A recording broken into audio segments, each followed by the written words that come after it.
Hey y'all, welcome back. Welcome back. So, I want to make a little bit of a new segment. So, these segments will be, a little different, a little bit more after dark, a little bit spicier. Okay.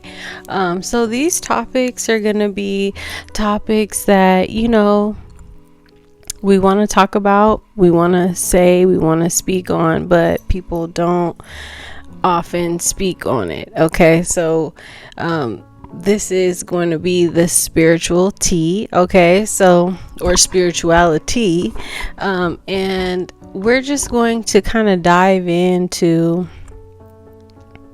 the things that happen around us that are associated with spirituality, or how you identify or how you navigate. And this is separate from, when we discuss other topics, right? So my setting right now is I am home. It is later in the evening.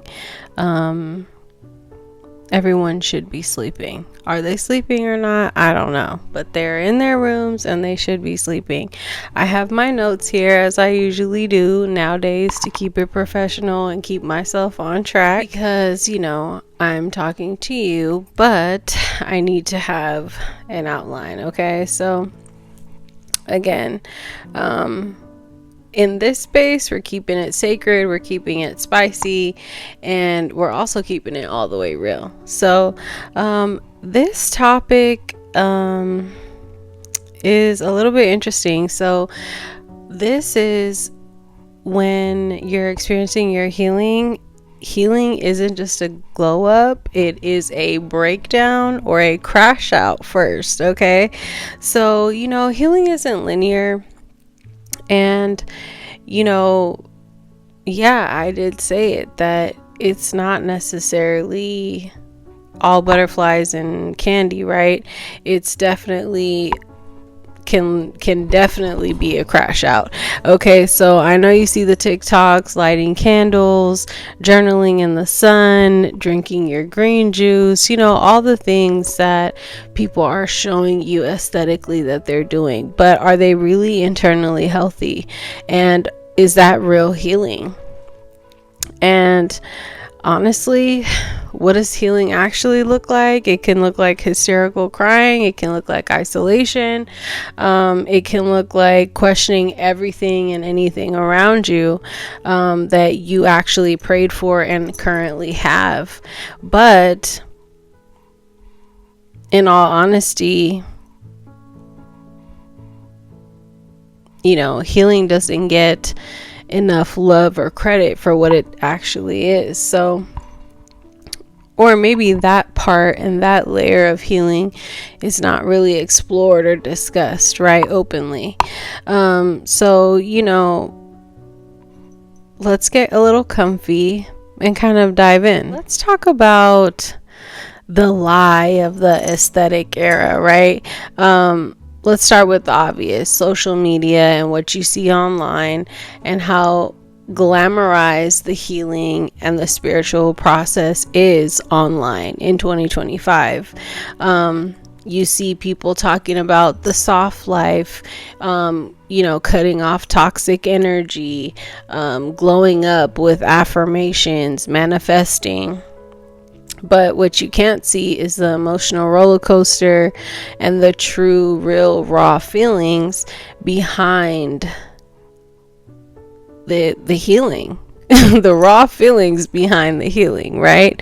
And so the truth is although you see all of that, what wasn't posted was maybe not being able to get out of bed, maybe feeling so overwhelmed that you don't know where to start, maybe hysterically crying, and that is what healing looks like for some. That's what healing is, not the curated version, not the images, not what we see online, but it's really, you on the floor crying, eating ice cream, trying to eat your feelings, or whatever that looks like for you. So emotional breakdown, crash out, what does that actually mean, right? So the breakdown or the crash out isn't actually feeling failure, right? It's actually the feedback. It's the feedback that you're getting, just like when a microphone kind of is disconnecting or the sounds and the frequencies are interfering. It's, your soul shedding everything that's not aligned. And sometimes when it's releasing, it comes out in lots of different ways. And so that's not chaos, that's actually calibration, right? So here's what's really happening when you're in the thick of it, right? So your old trauma is being released. So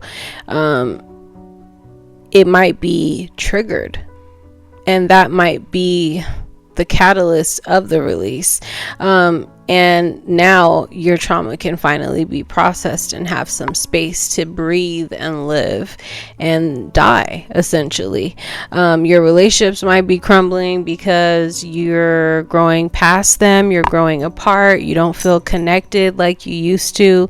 You're losing interest in things that once you had so much interest in, because you're shifting vibrationally, you're becoming a different person, you're growing.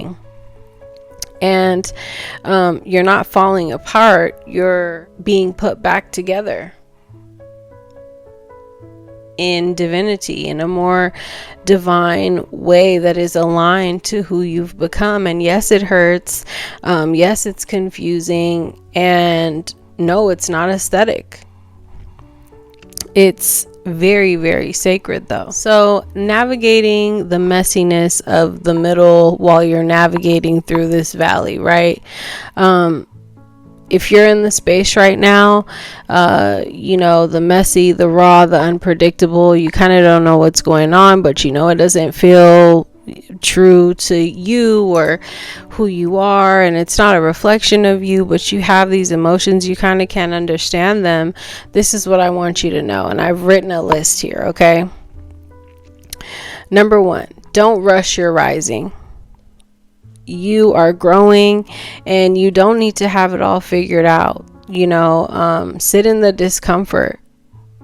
Comfort is the enemy of success. So actually what this means is that you're on the right path. Just give yourself a moment, okay? Have patience with yourself. And that is the gateway to actual healing, okay?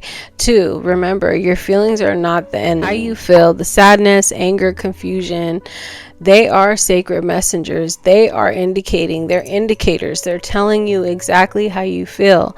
And I'm not saying that you should live in it every day, but I am saying that it needs space so that you can understand what's happening.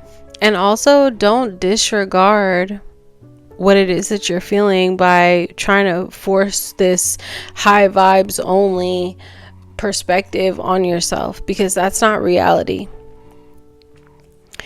Number 3, rituals over routine. So it's great to have a daily routine. It's great to know what you're going to do. But honestly, none of that means anything if you don't practice a ritual. And a ritual is viewing your routine as sacred. Okay? It's instead of trying to look healed, be healed and act healed and be one with your healing. Okay? Breath work, journaling, meditation, sound healing, crying in the bathroom, that counts too. Okay? Whatever that looks like for you. Number 4, call in support. Ask for help. Okay? You don't have to do this alone. Although God lives within us, the spirits are all around us and they're waiting and ready for you to ask for help. Really, whether it's a therapist, your mom, your brothers, your sisters, a healer, your spiritual community, reach out and ask for help.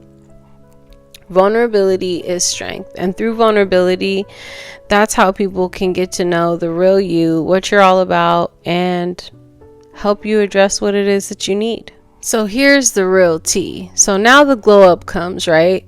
But it's not what you expect. So this is about having the discernment and being able to identify what the glow up actually is and not confusing it for what you think it is. The glow up is how you trust your intuition now.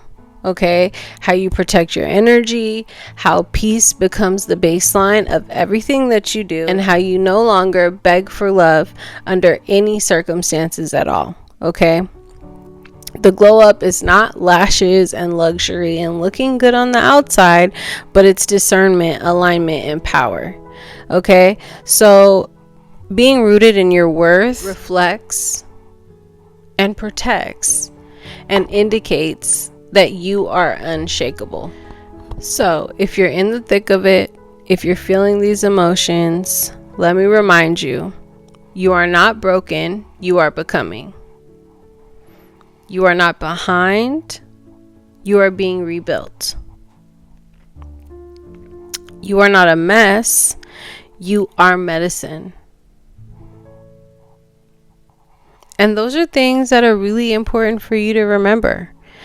At the end of the day, whatever we see online and what we think people's lives are, it's really not that.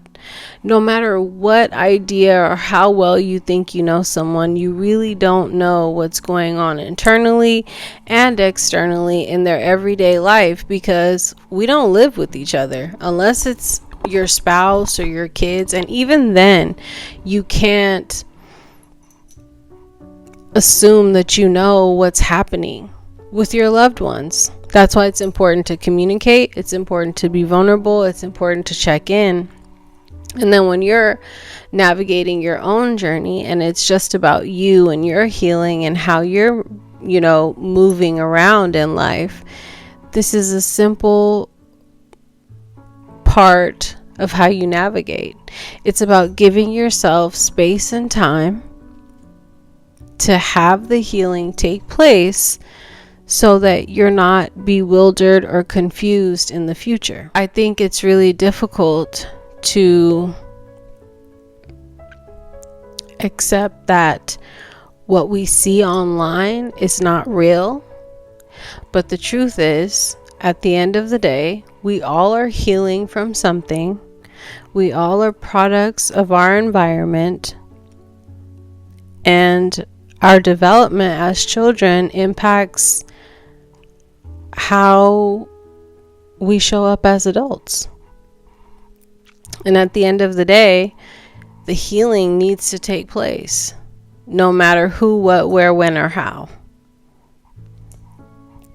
So I have a few affirmations for us to do that you can repeat daily, multiple times a day, whenever you need. Okay, so here we go. I honor the sacred chaos of my healing. I allow the breakdown to be a part of my breakthrough. I am not here to perform healing. I'm here to embody it. So, thank you for sipping this sacred tea with me today. If this episode touched you, resonated with you, made you feel a little fuzzy inside, leave a heart, like, comment, whatever that looks like for you. And I hope to see you next time. I love you so, so much. Mwah. Bye.